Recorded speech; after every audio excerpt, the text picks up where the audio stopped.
Hi. So I questioned whether to share any of this with the internet because it's pretty deeply personal, but it felt important, so here we are.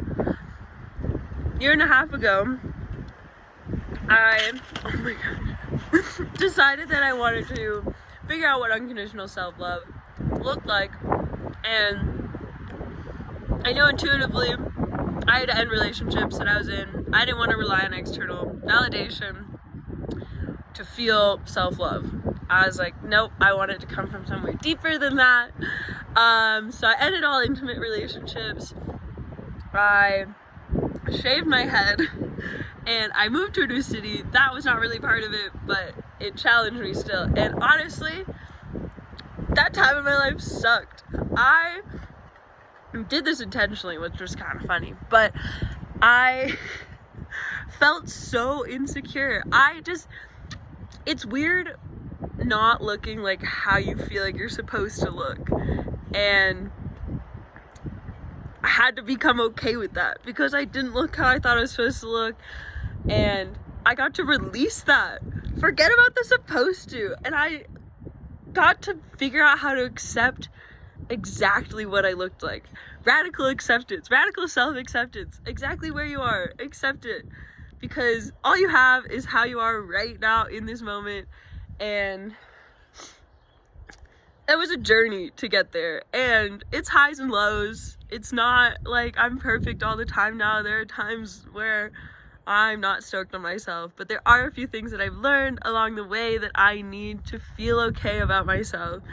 And a big one is so much alone time, and not just isolation, but alone time where I'm like celebrating myself and giving myself space to figure out what my body needs and be able to listen to her.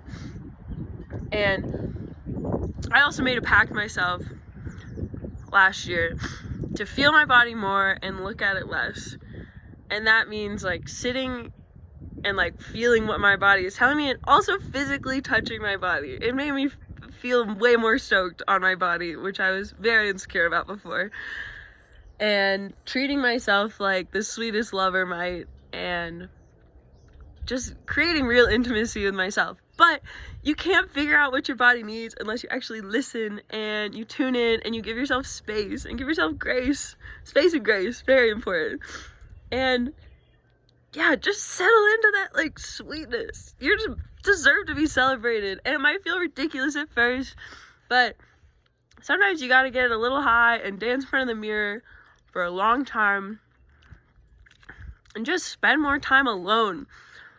And be okay being alone, because now anytime I'm around people, it's just a bonus. I don't need anything from them. I'm like so secure in myself that I can just love other people. I don't need them to validate me. I love external validation. I don't need it though. And that is such a cool place to be. And it's come from honestly being brought to my knees in feeling really horrible about myself. But every time I'm at these lows, I come back knowing myself better. And